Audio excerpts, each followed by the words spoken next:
गुरुर्ब्रह्मा गुरुर्विष्णु गुरुर्देवो महेश्वर गुरु साक्षात परब्रह्म तस्मै श्री गुरुवे नमः।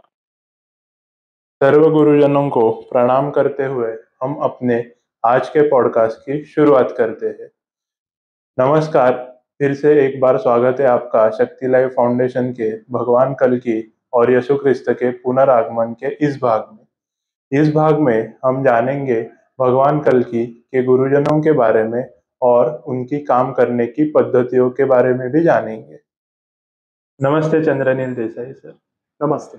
आपका स्वागत है शक्ति लाइव फाउंडेशन के भगवान कल्कि और यीशु क्रिस्त के पुनरागमन के इस भाग में। पिछले भाग में आपने हमको बताया था कि भगवान कल्कि और यीशु क्रिस्त का पुनरागमन ये दोनों कैसे एक ही है, और पिछले भाग में आपने हमको ये भी बताया था कि भगवान कल्कि के गुरुजन है। तो क्या आप हमें भगवान कल्कि के गुरुजनों के बारे में बताएंगे?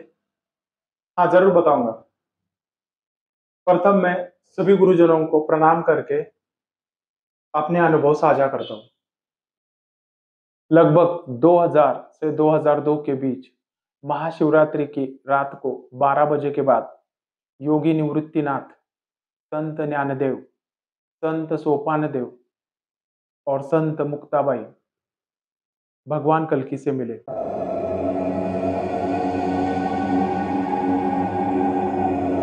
इस मुलाकात के दौरान योगी निवृत्तिनाथ ने भगवान कल्कि के कंधों पर हाथ रखकर उनके नए बनाए गए घर और विवाह के बारे में पूछा।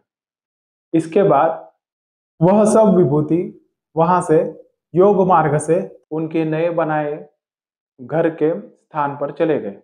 वहां कुछ देर रुकने के बाद वह सब विभूति वहां से योग मार्ग से त्र्यंबकेश्वर चले गए। त्र्यंबकेश्वर में योगी निवृत्तिनाथ का समाधि स्थल है। समाधि स्थल के पास एक छोटा सा पहाड़ है, उस पर वह सब विभूति योग मार्ग से उतर गए। थोड़ी देर वहां रुकने के बाद योगी निवृत्तिनाथ और भगवान कल्कि योगी निवृत्तिनाथ के समाधि स्थल की ओर चल दिए। वहां योगी निवृत्तिनाथ अपनी समाधि स्थल की ओर चले गए और समाधि के चौथरे में प्रवेश कर गए।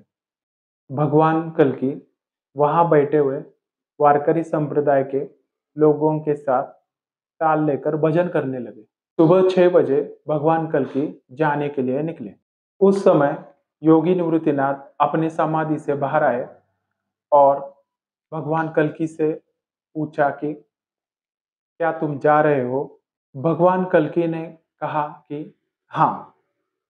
योगी निवृत्तिनाथ ने भगवान कल्कि से पूछा, मांग लो, तुम्हें क्या चाहिए?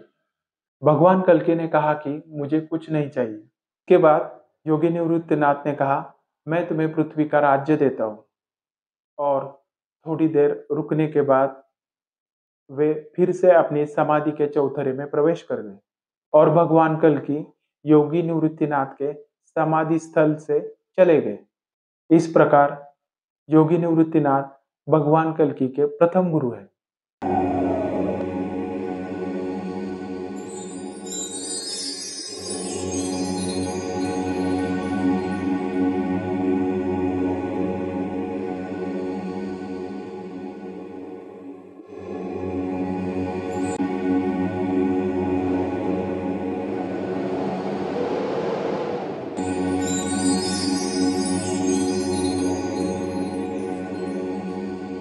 2017 महाशिवरात्रि के दिन गुरु परशुराम भगवान कल्कि के सामने प्रकट हुए। उस मुलाकात के दौरान भगवान कल्कि गुरु परशुराम के शिष्य हो गए। गुरु ब्रह्मा गुरु विष्णु गुरुदेवो महेश्वर गुरु साक्षात परब्रह्म तस्मै श्री गुरुवे नमः। प्रणाम गुरुदेव।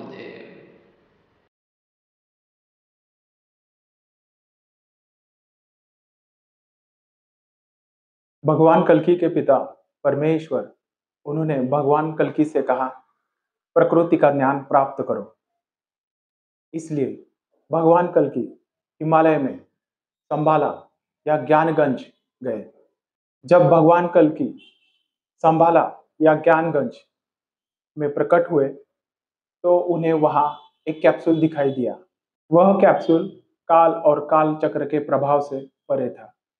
कैप्सूल एक गुफा थी जिसमें उन्होंने ऐसा देखा कि अनेक सिद्ध पुरुष 2 कतारों में वहां तप करते हुए बैठे थे।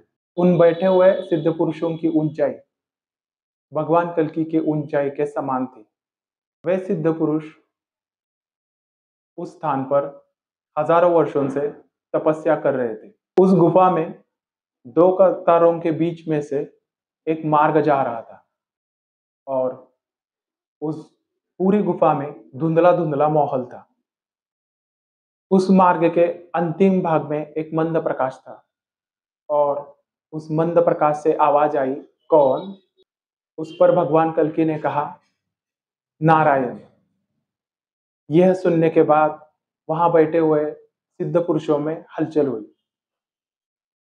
उनकी तपस्या में विघ्न ना आए इसलिए भगवान कल्कि वहां से चले गए।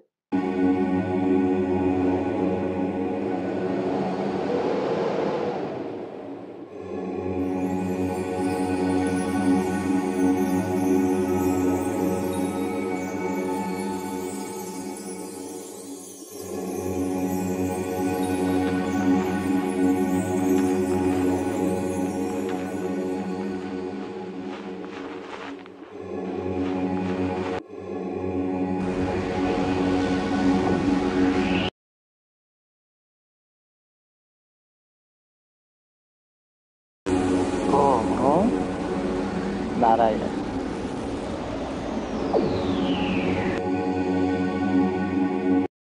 उसके बाद भगवान कल्कि और गुरु परशुराम संभाला या ज्ञानगंज आते रहे। वहां गुरु परशुराम ने भगवान कल्कि को एक स्थायी रूप से जगह दी। गुरु परशुराम ने भगवान कल्कि को शस्त्र और अस्त्र का ज्ञान दिया।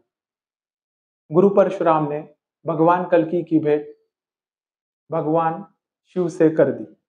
उस भेंट के दौरान भगवान कल्कि भगवान शिव के शिष्य बने। भगवान शिव ने शिष्य कल्कि को अनेक आध्यात्मिक विद्याओं में पारंगत किया। शिष्य कल्कि आज भी भगवान शिव के संपर्क में है और उनसे मार्गदर्शन प्राप्त करते रहते हैं।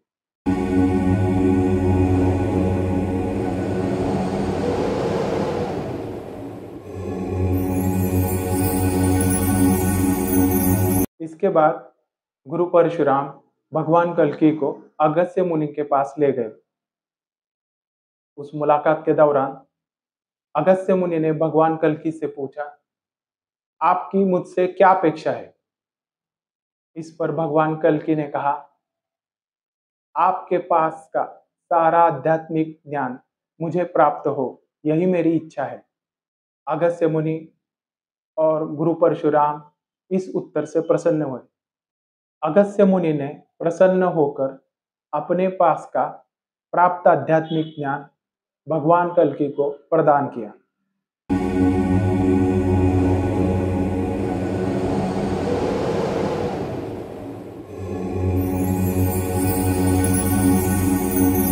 इसके बाद गुरु परशुराम भगवान कल्कि को सप्त ऋषियों के पास ले गए। इस मुलाकात के दौरान सप्त ऋषियों ने भगवान कल्कि को उनके कार्य से संबंधित ज्ञान प्रदान किया। –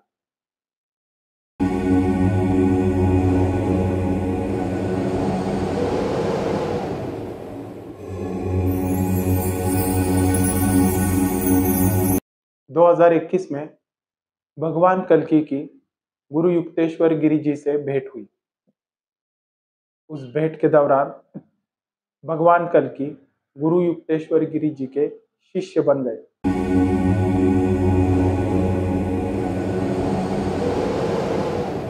गुरु युक्तेश्वर गिरि लाहिड़ी महाशय के शिष्य है, जो कि हिमालय स्थित गुरु बाबा जी के शिष्य है। योगानंदा गुरु युक्तेश्वर जी के शिष्य है, इसलिए भगवान कल्कि उनके गुरु बंधु है। 2022 में गुरु युक्तेश्वर गिरी जी से मिलने के बाद उसी वर्ष भगवान कल्कि की परम गुरु बाबा जी से हिमालय स्थित गुफा में भेंट हुई। उस भेंट के दौरान परम गुरु बाबा जी ने भगवान कल्कि को उनके गुरुजनों को प्रणाम करने की सलाह दी। भगवान कल्कि अपने गुरुजनों को प्रणाम करके आए और परम गुरु बाबा जी के सामने बैठ गए। दोनों के बीच एक तलवार रखी हुई थी। भगवान कल्कि परम गुरु बाबा जी के सामने बैठने के बाद परम गुरु बाबा जी ने भगवान कल्कि का हाथ अपने हाथ में लिया और दोनों के बीच में रखी हुई तलवार पे रखा। इस भेंट के दौरान परम गुरु बाबा जी ने भगवान कल्कि को शस्त्र और अस्त्र का उपयोग करने के संकेत दिए।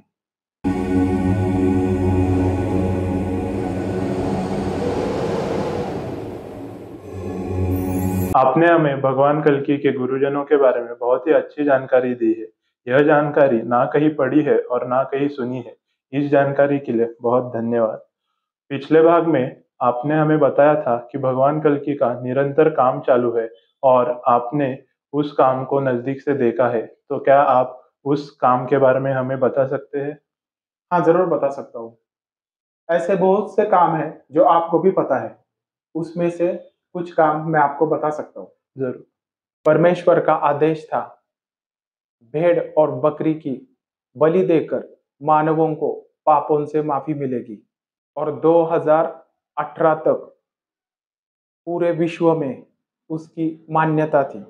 2018 में मैं और भगवान कल्कि एक ऐसे ही स्थान पर गए जहां भेड़ और बकरी की बलि दी जा रही थी। वहां भगवान कल्कि के पिता परमेश्वर और भगवान कल्कि के बीच बलि देने की प्रथा पर चर्चा हुई। इस चर्चा के दौरान भगवान कल्कि ने पिता परमेश्वर से बलि देने की प्रथा बंद करने के आदेश प्राप्त किए। इसके बाद पिता परमेश्वर ने भगवान कल्कि से कहा, मैं आगे गल्फ में जा रहा हूं, तुम वहां आ जाओ। इसके परिणाम स्वरूप दुनिया ने महामारी का अनुभव किया। उसके बाद रूस और यूक्रेन का युद्ध शुरू हुआ। 2023 में जुलाई से सितंबर के बीच गुरु युक्तेश्वर गिरी जी और भगवान कल्कि मिडिल ईस्ट चले गए। इस दौरान गुरु युक्तेश्वर जी ने भगवान कल्कि से कहा, इस्राइल यह देश प्रॉमिस लैंड है, लेकिन तुम यहाँ काम कर सकते हो। इसके परिणाम स्वरूप 7 अक्टूबर 2023 में इस्राइल और हमास के बीच संघर्ष शुरू हुआ, जो बाद में युद्ध में बदल गए। और आज हम देखते हैं कि दुनिया में कई जगहों पर युद्ध छिड़ गए हैं। इस तरह इन सभी चीजों को मैंने अपनी आंखों से देखा है और इन सभी चीजों का मैं साक्षीदार भी हूँ। इसलिए मैं भगवान कल्कि के काम करने के तरीकों के बारे में बता सकता हूँ। यह बहुत ही अद्भुत है और हमने ये भी सुना है कि भगवान कल्कि के कार्य में कई शक्तियां काम कर रही है। क्या ये सच है? हाँ, ये सच है। हमें इन शक्तियों के बारे में जानने में रुचि होगी। क्या आप हमें इन शक्तियों के बारे में बता सकते हैं? हाँ, मैं बता सकता हूँ। हम शक्तियों के बारे में जानेंगे हमारे अगले भाग में। तो इस भाग में हमने देखा कि भगवान कल्कि को गुरु परशुराम से और अन्य गुरुजनों से कैसे आध्यात्मिक विद्याओं का ज्ञान प्राप्त हुआ, और अगले भाग में हम जानेंगे कि कैसे विभिन्न शक्तियां भगवान कल्कि से जुड़ी हुई है और वो कैसे भगवान कल्कि के साथ कार्यरत है। तो जुड़े रहिए हमारे साथ और इस वीडियो को ज़्यादा से ज़्यादा लाइक, शेयर और सब्सक्राइब कीजिए। धन्यवाद।